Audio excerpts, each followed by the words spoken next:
kalau kita mungkin punya anak yang sedang masa pertumbuhan, ya kan. Kalau judi online jelas, dia main handphone.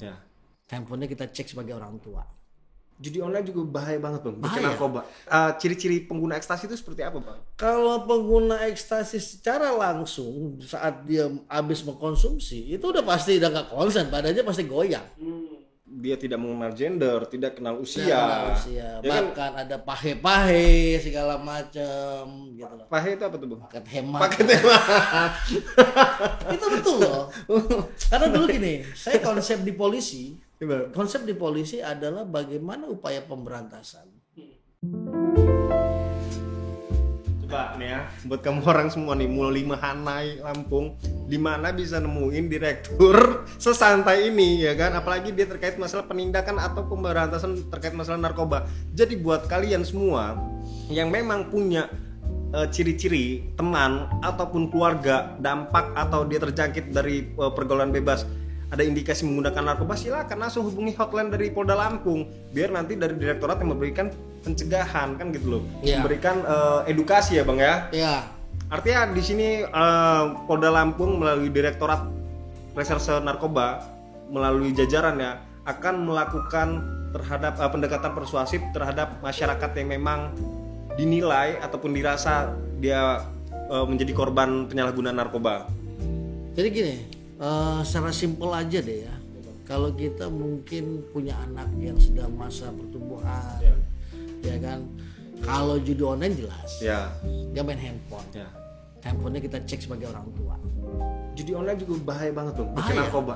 Artinya tapi kan mereka bisa kita fokus. Kalau anak-anak nih main handphone apa cek aja kan. Iya betul. Tapi narkoba ini kan dia pasti pinter menyembunyikan alat-alatnya.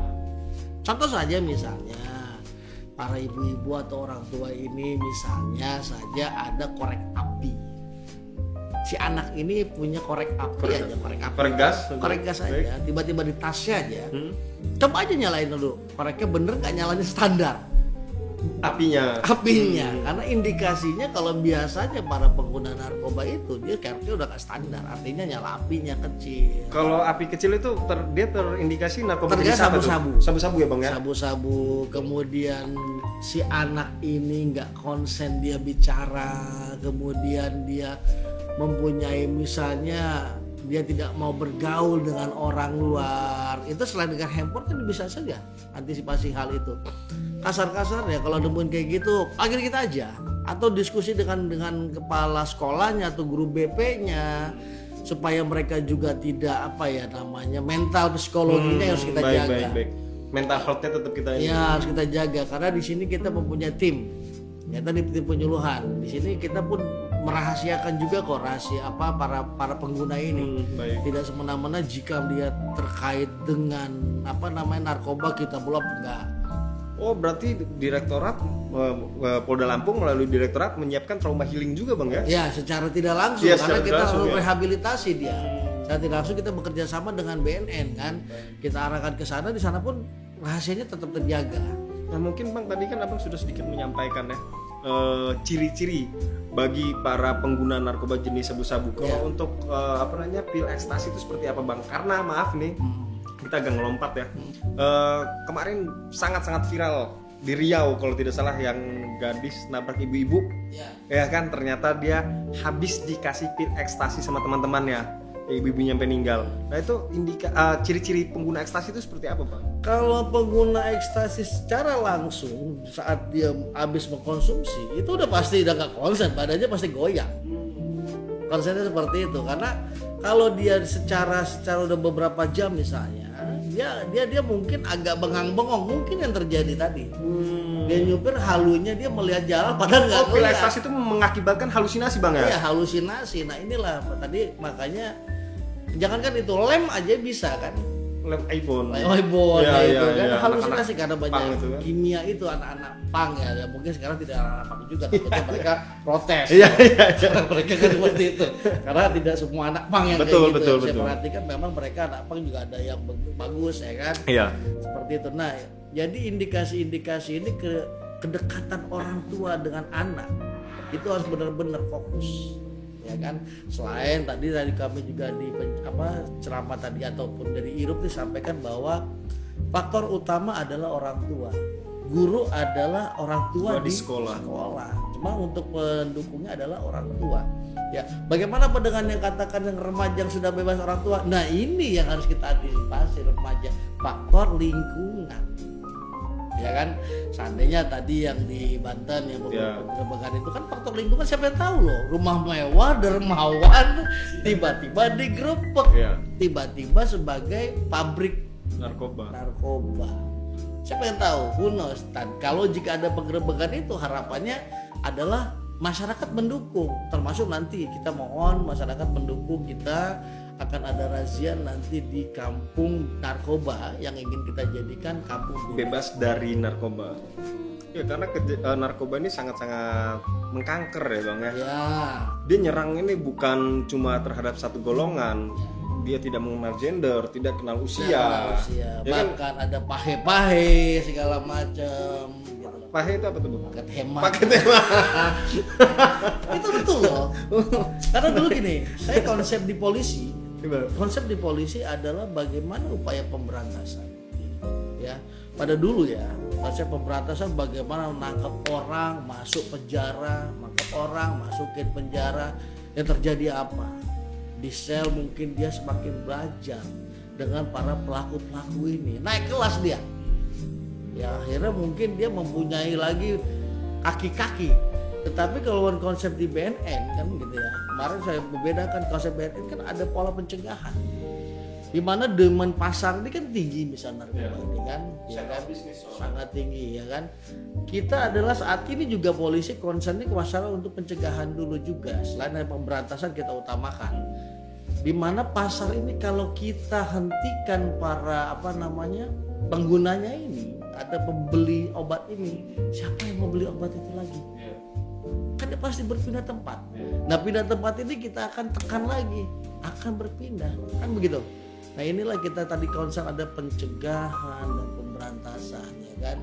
Mungkin selain ini juga yang tadi sebutkan 7,5 kilo, alhamdulillah kemarin kami pun mengungkap atau menjaring narkoba yang dari Medan itu berhenti di Siport juga, itu sebanyak 159 paket ganja, satu paketnya itu per 1 kilo, jadi 159 kilo ya.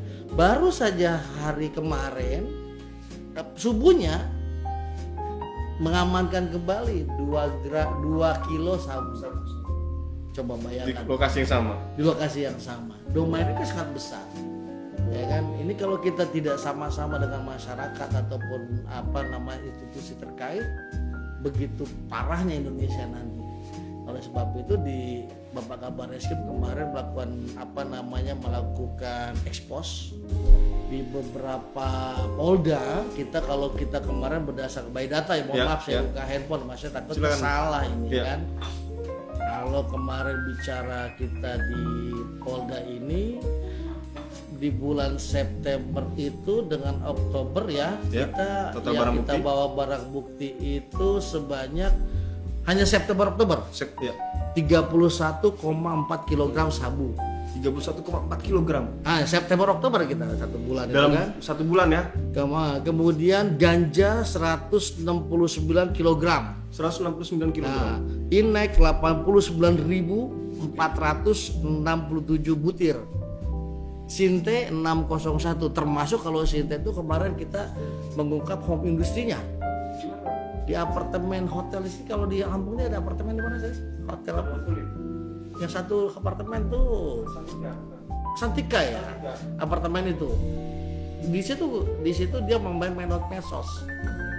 Di situ anak-anaknya itu yang nggak lulus sekolah, dia main yang di kader nih ya. Iya, kader. Bahkan dia memang yang membuat kimianya. Udah home industry kita dapat ungkap alhamdulillah untuk Sinte. Nah, dampak Sinte ini ya memang mereka lebih murah. Akhirnya itu efeknya cuman mungkin mereka sekejap. Nah, ini sekarang lagi trending Sinte. Nah, ini kan Sinte ini jenis narkoba baru Bang ya, kalau nggak salah ya. Sebenarnya bukan narkoba baru, semenjak saya waktu jadi Kasubdit di Polda pun sudah ada. Cuman mereka bervarian. Artinya ya kalau saya racikannya nggak enak ya, artinya dia tembakau dicampur dengan kimia lah. Nah seperti ini, bahkan saya pernah waktu itu nangkep seorang disita di Bandung ya. Ini dia anak SMP, waktu itu dia nggak lulus kelas 3, membuat suatu jadi peracik. Saya tanya sama Dia belajar dari mana? Dia belajar ya via medsos, YouTube ya. Ya, Rata-rata banyak ya. Iya banyak dari YouTube. Nah, dari situlah dia menghasilkan banyak keuntungan. Bahkan saya tanya dia, kamu pernah pakai Sinteng nggak? Pernah Pak. Terus apa rasanya? Saya bilang kayak orang bego Pak. Coba bayangin. Dia ngakuin padahal Bang ya. Dia ngakuin. Dia ngaku, sadar. Setelah itu saya tanya lagi. Terus udah tahu bekas bego, kamu pakai lagi? Enggak Pak, saya nggak mau pakai lagi. Loh, kamu kenapa jual? Biarin aja orang lain yang bego. Ini persis kayak film, salah satu film ya yang dimainin sama Donnie Yen, Chasing of the Dragon. Ya, dia bandar narkoba terbesar se-Asia bahkan dari Hong Kong. Dia nggak mengkonsumsi Bang. Dia nggak jual. Memang narkoba itu sense of business. Jadi keluarganya itu diharamin sama dia untuk menggunakan narkoba. Tapi kalau orang luar bodoh amat. Ini realita. Iya kan, artinya ini bukan tugas. Mereka punya peran untuk membodohkan orang lain. Sampai dia ngomong begitu loh, bahwa biar aja apa orang lain yang bego. Iya. Siapa ngomong begitu coba? Kita kan wow, saya bilang kan artinya begitu. Banyak juga waktu itu saya tangkap juga orang-orang para pengguna ini, saya bilang, sekarang apa rasanya buat kamu? Sekarang bagaimana bandar itu kan kaya pakai uang kamu. Yang kaya siapa? Yang miskin siapa? Yang masuk penjara siapa? Kan kamu, saya bilang. Mereka di sana di luar tuh tertawa-tawa dengan uang kamu. Iya, saya bilang. Nangkapi susah. Iya. Dan mereka aja apa? Akhirnya nyesel dan nyesel. Ya susah, nyesel dan susah. Karena makanya inilah yang kita sedang bagaimana pola direhab betul para pengguna ini.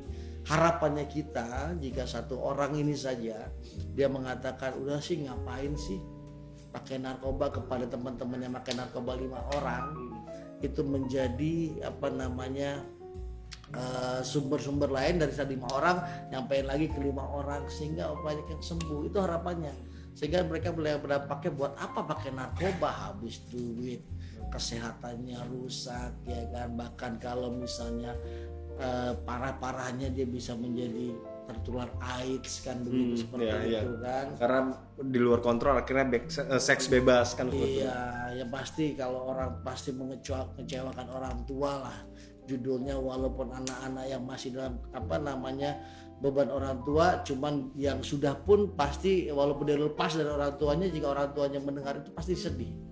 Betul. Bagaimana si orang tua itu merasa gagal sebagai orang tua, kalau walaupun dia sudah besar, walaupun dia sudah lepas tanggung jawab orang tua, pasti orang tua mana yang akan menangis jika anaknya ditangkap sama polisi, terbukti, pasti orang tua akan mengatakan gagal saya sebagai orang tua. Itulah sakit hati seorang tua. Makanya saya ingatkan, mungkin para teman-teman ini di luar ini, ingatlah kalau kita masih ada orang tua. Kemarin ya saya juga, ini kemarin bukan promosi film nih, ada juga film yang bagus yang mungkin ditonton ya kan. Ada yang film yang lagi tren ini sekarang nih, udah nonton belum? Apa itu Bang? Film yang jika ibu sudah tiada. Oh iya. Jadi kita harus sadar, kalau kita orang tua kita lagi ada, mungkin kita lupa. Tapi bagaimana orang tua itu sayang betul sama kita, baru kita sadar kalau orang tua gak ada. Bagaimana kita kehilangan, bagaimana kita tidak mau mengecewakan orang tua. Ini bukan iklan ya, cuman ini film yang kita bagus tarik loh. Artinya kemarin sengaja sama-sama juga kami nonton itu ya. Ini bagus juga, artinya menyadarkan kepada kalangan muda loh, bahwa kayak manapun judulnya, bagaimanapun kita sudah berhasil pun, jika tersandung masalah pasti orang tua akan menangis. Saya nangkep poin dari Bang Irfan ya. Maksudnya tadi bukan soal promosi filmnya, tapi pesan apa yang disampaikan dari film tersebut untuk mengingatkan kembali terhadap diri kita masing-masing, siapapun orangnya, baik saya atau kru kameramen saya dan teman-teman di luar sana. Ketika kita ingin melakukan suatu perbuatan maksiat ataupun ingin melakukan kenakalan, mohon kita ingat lagi wajah orang tua kita, karena sejatinya ibu merupakan perpanjangan tangan Tuhan di dunia. Ya, betul. Jadi ketika ibu kita sudah nggak ada, berarti kita kehilangan Tuhan di dunia. Ya. Pendapat kalau itu. Pendapat.